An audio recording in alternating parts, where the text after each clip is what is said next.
I'm 93 years old, and I wasted most of my life thinking instead of living.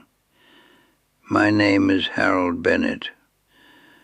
My wife has been gone 8 years now. The house still smells faintly like her lavender soap if the windows stay closed long enough. Sometimes I sit in the living room and realize I can hear the refrigerator humming from the kitchen. That's how quiet it is. When you get this old, the noise outside fades. The noise inside doesn't. I used to believe I was a careful man, thoughtful, responsible, the kind of man who didn't make reckless decisions. I didn't drink too much. I didn't gamble. I didn't chase foolish dreams. I stayed safe. But I lived in my head. If you overthink, I understand you. I'm not judging you. I'm speaking because I didn't understand the cost until it was too late to return anything. I wasn't born anxious. As a young man in my 20s, I worked at a hardware store in Indiana. It was steady work. I stacked lumber, helped customers pick out tools, counted inventory in the evenings. I liked order. I liked knowing where everything belonged. When I started dating my wife, Eleanor, I was 26. She was warm in a way that made rooms feel lighter. She didn't analyze every sentence she spoke. She just spoke. If she was upset, she said it. If she was happy, she laughed loudly. I admired that. When we first argued, I didn't respond immediately. I would go quiet. Not because I didn't care, because I was thinking. I would replay her words, search for hidden meanings, consider 3 possible replies, weigh consequences.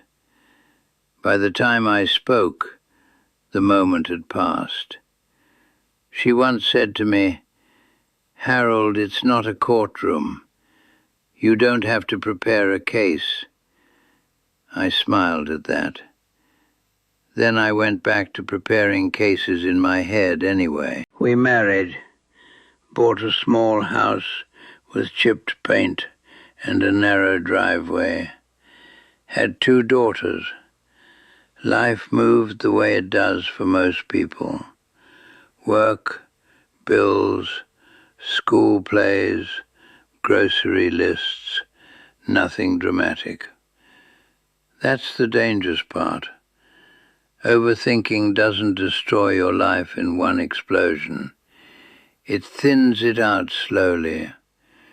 In my 30s, I became assistant manager. I worried constantly about making mistakes. I checked reports twice, sometimes 3 times. If my boss frowned during a meeting, I assumed I'd done something wrong. At night, lying in bed beside Eleanor, I would replay the day in detail. Did I sound confident? Did I offend anyone? Should I have spoken up more? Eleanor would roll toward me and rest her hand on my chest. "Come back," she would say softly. I didn't know how. In my 40s, my daughters began asking for my attention in different ways. One wanted help with homework. The other wanted me to watch her practice piano. I would sit in the room, physically present, but my mind was calculating next month's expenses, imagining future emergencies, wondering whether we were saving enough for college. I thought I was being responsible. I didn't realize I was somewhere else. The slow cost of that kind of living is subtle. You miss small cues, small smiles, small invitations. Your daughter glances up while playing, hoping you're listening. Your wife starts telling a story and notices your eyes are slightly unfocused. You say, "Sorry, what did you say?" And she says, "Nothing." Nothing means something. I didn't see the damage forming because nothing exploded. We didn't fight constantly. We didn't separate. We just grew slightly apart. Eleanor stopped asking me certain questions. She made more decisions on her own. She laughed with the girls in the kitchen, while I sat at the dining table, staring at paperwork I'd already reviewed twice. I told myself I was building security. Security is useful, but it's not warmth. The turning point came when I was 71. Eleanor had been complaining about headaches for months. I told her it was stress, age, normal things. I researched online, compared symptoms, made quiet assumptions. Then the doctor said the word tumor. There's something about hospital rooms. They strip away all illusions of control. I sat beside her bed and did what I always did. I thought. I thought about treatment options, survival rates, what I could have noticed earlier, what I might have missed. She looked at me one afternoon and said, "Stop trying to solve me."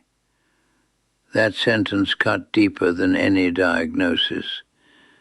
"Just sit with me," she said. Just sit. For the first time in my life, I didn't respond with analysis. I didn't research.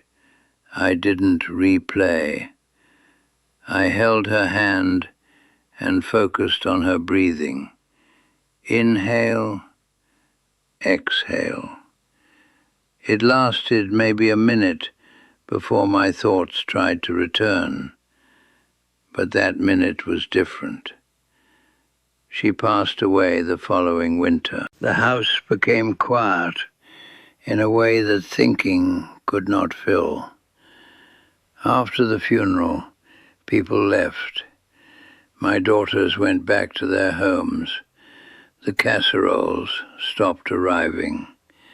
It was just me and my mind. That's when I realized something painful.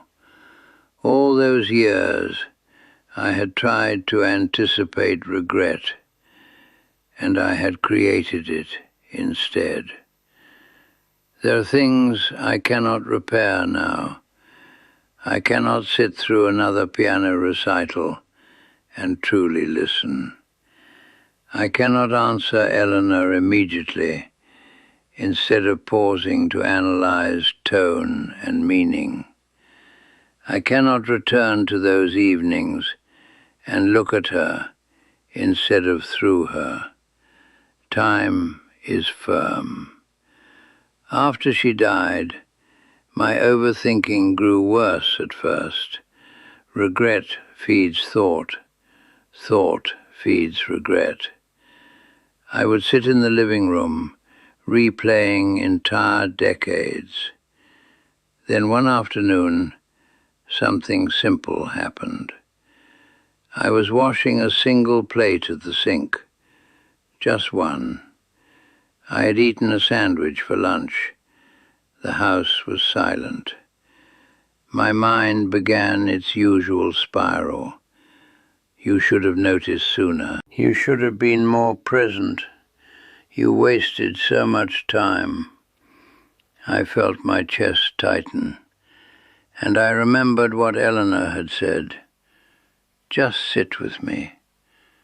I couldn't sit with her anymore, but I could stand there and feel the water running over my hands.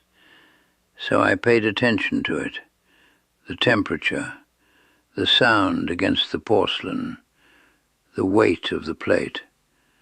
For about 30 seconds my mind slowed, not gone, just quieter. That was the first practical way I learned to stop overthinking instantly. Pay attention to something real in front of you, not to escape, not to distract, just to return. Over the years since, I've gathered 6 more ways. I didn't label them at the time. I just survived with them. The second was speaking the fear out loud. When my thoughts told me, "You failed her," I would say quietly in the empty kitchen, "I loved her the best I knew how." It didn't erase the regret, but it stopped the silent trial in my head. The third was setting a small boundary with my mind. If I began replaying a conversation, I would tell myself, "You have 5 minutes." I would let the thought run, and when 5 minutes ended, I would stand up, change rooms, make tea, step outside. Overthinking hates interruption. The fourth was doing one physical task slowly, sweeping the porch, folding laundry, cutting vegetables, not while planning, not while rehearsing, just doing. The fifth was calling someone instead of rehearsing what I would say. So many times in my younger years, I delayed difficult conversations because I wanted perfect words. Perfect words never came. Now, if I feel distance growing with one of my daughters, I call. I say, "I just wanted to hear your voice." Simple words are better than silent perfection. The sixth was allowing myself to feel something without explaining it. Sadness doesn't need a strategy. Grief doesn't need a spreadsheet. Sometimes you just sit and let it exist. The seventh, and maybe the most important, was forgiving the younger version of myself. For years I punished him. Why did you waste so much time? Why didn't you see what was happening? But he thought he was protecting his family. He thought thinking harder meant loving better. I see that now. These 7 things are not dramatic. They won't make you fearless, but they can stop the spiral in a moment. I wish I'd practiced them at 35 or 45 or even 60. Because here's what I know at 93. Overthinking rarely saves you from pain. It often steals your presence before pain even arrives. If you're listening to me and you recognize yourself in this, I'm not asking you to become carefree overnight. I'm asking you to notice when your mind begins to run ahead of your life.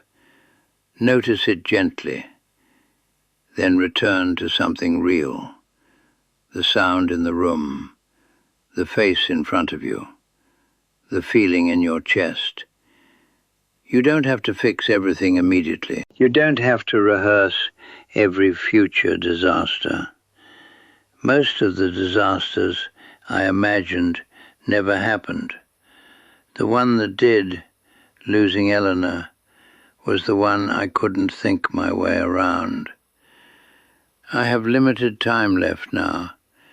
I can feel it in the mornings when my hands tremble slightly holding a cup.